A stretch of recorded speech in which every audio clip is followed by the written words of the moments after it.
El 17 de mayo de 1980, 5 personas encapuchadas entraron a un pueblo de los Andes y quemaron las ánforas electorales de la votación del día siguiente.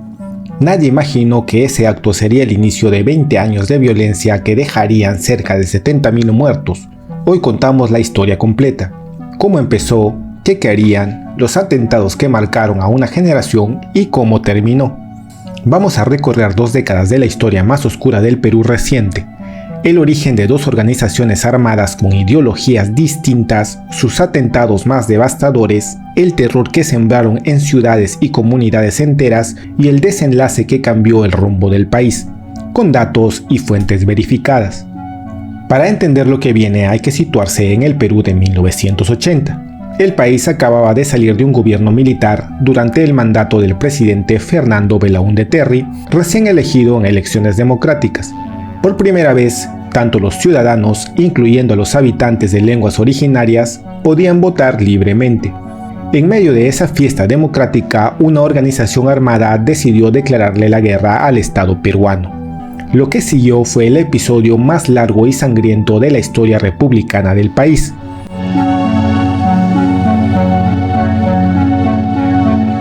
Abimael Guzmán era profesor de filosofía en una universidad de los Andes.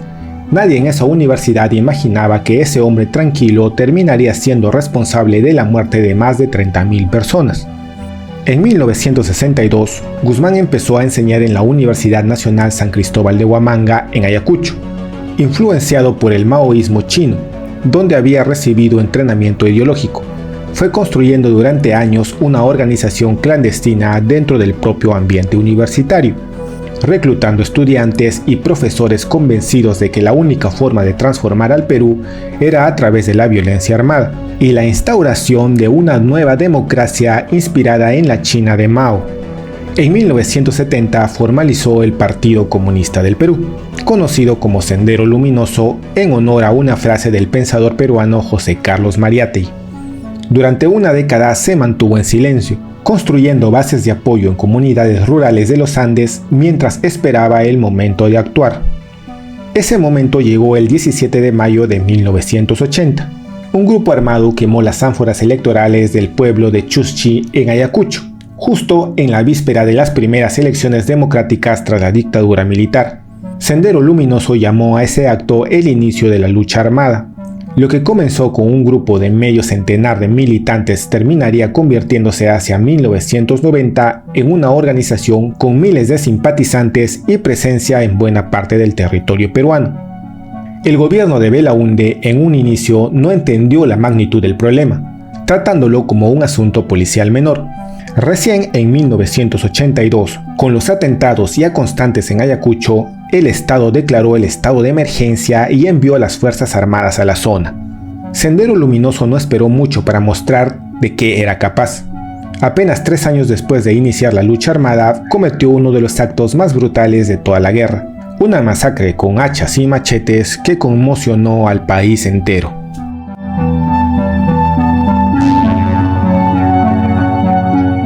El 3 de abril de 1983, 60 senderistas armados con hachas, machetes y cuchillos entraron a Lucanamarca, un pueblo de Ayacucho, y mataron a 69 personas, entre ellas una veintena de niños. Lucanamarca no fue un exceso aislado de tropa descontrolada. Años después, el propio Guzmán reconoció públicamente que ordenó esa masacre como represalia, después de que comuneros de la zona, organizados en lo que luego se conocería como rondas campesinas, a un mando senderista. La consigna interna de la organización lo explicaba sin rodeos. Había que responder con una contundencia que sembrara terror suficiente para que nadie más se atreviera a oponerse. Ese patrón se repitió en distintos lugares del país durante los años siguientes. Las masacres de las comunidades ayaninkas de Yanapango y Mapatoa en la Selva Central, ataques con explosivos a fábricas y sedes de partidos políticos en Lima y el asesinato selectivo de autoridades locales que se negaban a colaborar. En 1985, durante la visita del presidente argentino Raúl Alfonsín, Sendero llegó a colocar coches bomba frente a Palacio de Gobierno y el Palacio de Justicia, y en la víspera de las elecciones de 1985 hirió gravemente al presidente del Jurado Nacional de Elecciones. Uno de los crímenes más recordados por su crueldad ocurrió en 1992, cuando sicarios de Sendero asesinaron a balazos a María Elena Moyano, una reconocida dirigente vecinal de Villa El Salvador que se había atrevido a organizar marchas por la paz en su comunidad. Luego de ejecutarla, dinamitaron su cuerpo frente a su familia y vecinos, como advertencia pública a cualquiera que se opusiera a la organización. Esa estrategia de terror llegó a su punto más alto en la capital del país con un atentado que la generación que lo vivió todavía recuerda como si hubiera sido ayer.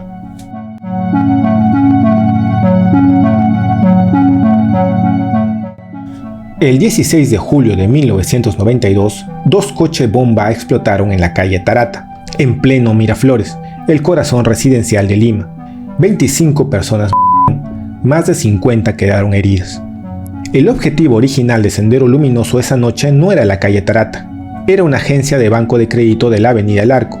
Según testimonios recogidos por la Comisión de la Verdad y Reconciliación, los terroristas planeaban estacionar dos vehículos cargados de explosivos frente al banco, pero la presencia de un vigilante armado los obligó a cambiar de planes en el último momento y dejar los coches con alrededor de 600 kilos de dinamita en la intersección de Tarata. La explosión destruyó por completo varios edificios residenciales, dejó a cientos de familias sin hogar y la onda expansiva alcanzó negocios y viviendas a 400 metros a la redonda. No fue un hecho aislado. Apenas semanas antes, en junio de ese mismo año, otro coche bomba había estallado frente a las instalaciones del canal de televisión Frecuencia Latina, el periodista Alejandro Pérez. Tarata ocurrió apenas 3 meses después de que Alberto Fujimori disolviera el Congreso en el autogolpe del 5 de abril de 1992, un episodio que su gobierno usó políticamente para justificar la necesidad de mano dura frente al terrorismo. Aunque el atentado en sí fue una decisión operativa de la cúpula senderista ajena por completo al gobierno peruano. El terror generado por Tarata fue tan profundo que el atentado quedó marcado en la memoria colectiva de Lima como el límite que cambió la forma en que millones de peruanos vivían su día a día. Con miedo a los apagones repentinos que Sendero provocaba sistemáticamente para sembrar pánico, con desconfianza ante cualquier vehículo estacionado y con la certeza de que ya ninguna ciudad del país estaba a salvo. Pero Sendero Luminoso no fue la única organización armada que el Perú tuvo que enfrentar en esos años. Hubo otra con una ideología distinta y métodos propios que también dejó una huella profunda de violencia. Mientras Sendero Luminoso sembraba el terror en los Andes con un discurso maoísta, en las ciudades del Perú operaba otra organización armada, con banderas, uniformes e ideología completamente distintos. El movimiento revolucionario Tupac Amaru, fundado en 1982 por Víctor Polay Campos, se inspira en el guevarismo, la revolución cubana y la tradición de las guerrillas latinoamericanas de los años 60 y 70, más que en el maoísmo de Sendero. A diferencia de Guzmán, que rechazaba cualquier alianza con otros grupos de izquierda, el MRTA buscaba presentarse como una guerrilla con cierto respaldo popular, reivindicando el nombre de Tupac Amaru II, el líder indígena que encabezó la rebelión contra los españoles en 1780. Sus métodos también fueron distintos. El MRTA centró buena parte de sus operaciones en zonas urbanas. Tomas de radioemisoras, ataques a locales de cadenas como Kentucky Fried Chicken, por considerarlas símbolos del imperialismo estadounidense, y sobre todo secuestros sistemáticos de empresarios para financiar su organización. A partir del secuestro del empresario de televisión Héctor Delgado Parker en 1989, el MRTA implantó las llamadas cárceles del pueblo, socavones excavados en sótanos de viviendas particulares donde mantenían retenidos a sus rehenes en condiciones precarias e insalubres. Uno de los episodios más recordados de su historia ocurrió en julio de 1990, cuando Víctor Polay, su líder máximo, se fugó de la cárcel de máxima seguridad de Canto Grande junto a 47 reos a través de un túnel de más de 300 metros excavados durante meses sin que las autoridades lo notaran.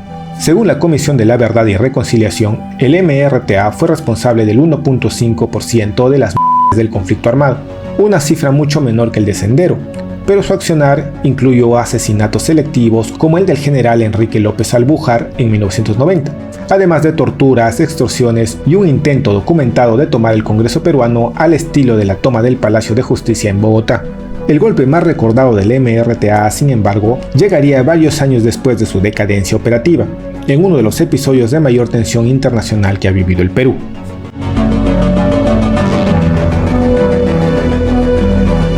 El 17 de diciembre de 1992, durante una fiesta de celebración en la residencia del embajador de Japón en Lima, un comando armado de 14 personas irrumpió y tomó como rehenes a más de 600 invitados.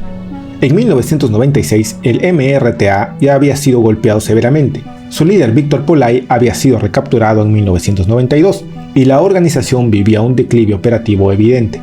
La toma de la embajada japonesa, liderado por Néstor Serpa Cartolini, fue presentada como un intento de revivir esa capacidad de acción, exigiendo la liberación de cientos de miembros del MRTA encarcelados a cambio de los rehenes, entre ellos varios ministros, magistrados y diplomáticos. La crisis se extendió durante 126 días. El gobierno de Alberto Fujimori rechazó negociar la liberación de los presos, y mientras tanto, en secreto, las fuerzas especiales del ejército cavaban túneles bajo la residencia para preparar un rescate militar. El 22 de abril de 1997, con la operación Chavín de Huántar, 148 comandos irrumpieron simultáneamente en la residencia. La operación liberó a 71 de los 72 rehenes que quedaban, con la de un rehén, 2 comandos y los 14 miembros del MRTA, incluyendo a Serpa. Fue calificada internacionalmente como una de las operaciones de rescate de rehenes más exitosas de la historia militar moderna, y catapultó la aprobación de Fujimori a más del 70%. Con esa derrota, el MRTA dejó de existir como organización armada relevante en el Perú.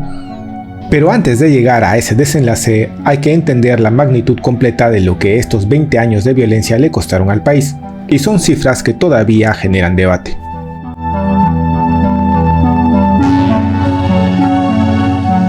¿Cuántas personas en estos 20 años? La cifra oficial es escalofriante: cerca de 70.000 peruanos o desaparecidos.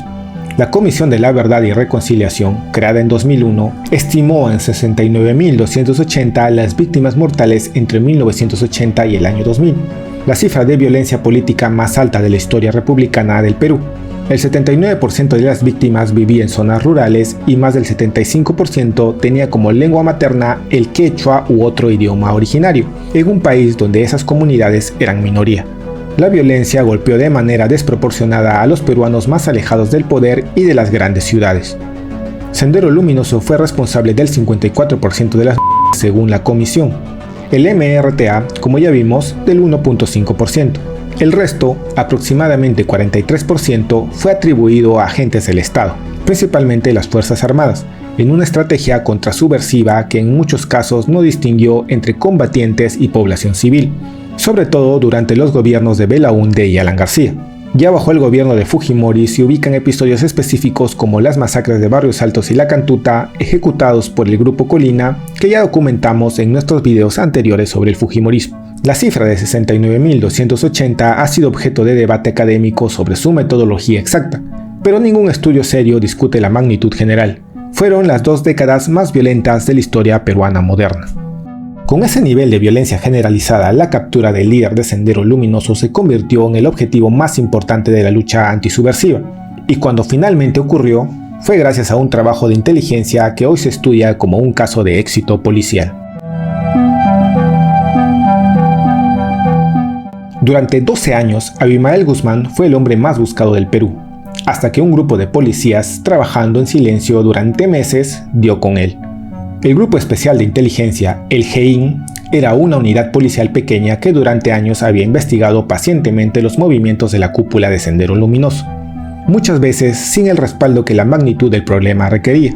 Su trabajo se basó en seguimiento discreto, análisis de basura descartada por posibles colaboradores y vigilancia paciente de inmuebles sospechosos en Lima.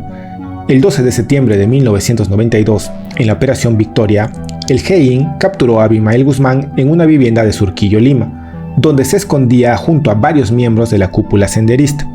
La captura, lograda sin disparos, es considerada una de las operaciones de inteligencia policial más exitosas de América Latina. El golpe fue devastador para Sendero Luminoso. Sin su líder, al que consideraban una figura casi mesiánica, la organización colapsó. Para 1993, Guzmán y otros miembros del Comité Central, ya presos, enviaron cartas reconociendo la derrota militar y pidiendo un acuerdo de paz. La capacidad operativa de la organización quedó prácticamente desarticulada en los meses siguientes. Vale precisar algo importante. La Operación Victoria fue una labor de inteligencia policial, no una decisión personal de Fujimori, aunque su gobierno capitalizó políticamente el éxito de inmediato. Fue ante todo mérito del trabajo paciente y casi anónimo del GEIN, una unidad que durante años trabajó con recursos limitados y poco reconocimiento. Con Sendero desarticulado y el MRTA derrotado en la embajada japonesa, el Perú dejó atrás sus años más oscuros, pero la historia no termina del todo ahí, porque aunque ya casi nadie lo recuerda, una parte de esa guerra sigue activa hasta hoy. Mucha gente cree que el terrorismo en el Perú terminó por completo en los años 90. La realidad es que, en una región remota del país, todavía existen combatientes armados que se reclaman herederos del Sendero Luminoso. Tras la captura de Guzmán, pequeños grupos de senderistas que no aceptaron la derrota se refugiaron en el Valle de los Ríos Apurímac en Eimantaro, conocido como el Brain, una zona de selva y montaña donde el cultivo de coca y el narcotráfico les permitieron sobrevivir financieramente. Esta facción, liderada durante años por los hermanos Quispe Palomino, abandonó por completo el discurso ideológico original de Guzmán y se convirtió en lo que muchos analistas describen como una organización dedicada principalmente al narcotráfico, que conserva el nombre de Militarizado Partista Comunista del Perú y todavía ataca a patrullas militares y policiales en la zona. El MRTA, por su parte, dejó de operar como organización armada tras la operación Chavín de Huántar en 1997, y sus antiguos dirigentes que cumplieron condena hoy participan en la vida pública del país de formas completamente distintas, desde la actividad política legal hasta la producción cultural. El legado de esos 20 años sigue presente en el Perú de hoy de maneras muy concretas. Miles de desaparecidos cuyos restos todavía no han sido encontrados ni identificados, comunidades enteras de los Andes que perdieron a generaciones completas, un trauma colectivo que explica buena parte del miedo político que hasta hoy mueve elecciones enteras y una memoria dividida sobre quién hizo qué y por qué, que el país todavía no termina de procesar. 20 años, 70.000 vidas, dos organizaciones armadas con ideologías distintas pero un mismo resultado: terror, muerte y un país que tardó una generación entera en empezar a sanar. ¿Y tú qué piensas? ¿Cómo crees que esos 20 años siguen marcando al Perú de hoy? Esa conversación está en los comentarios. Si este video te ayudó a entender mejor esta etapa, ya sabes lo que sigue en Mundo Invisible.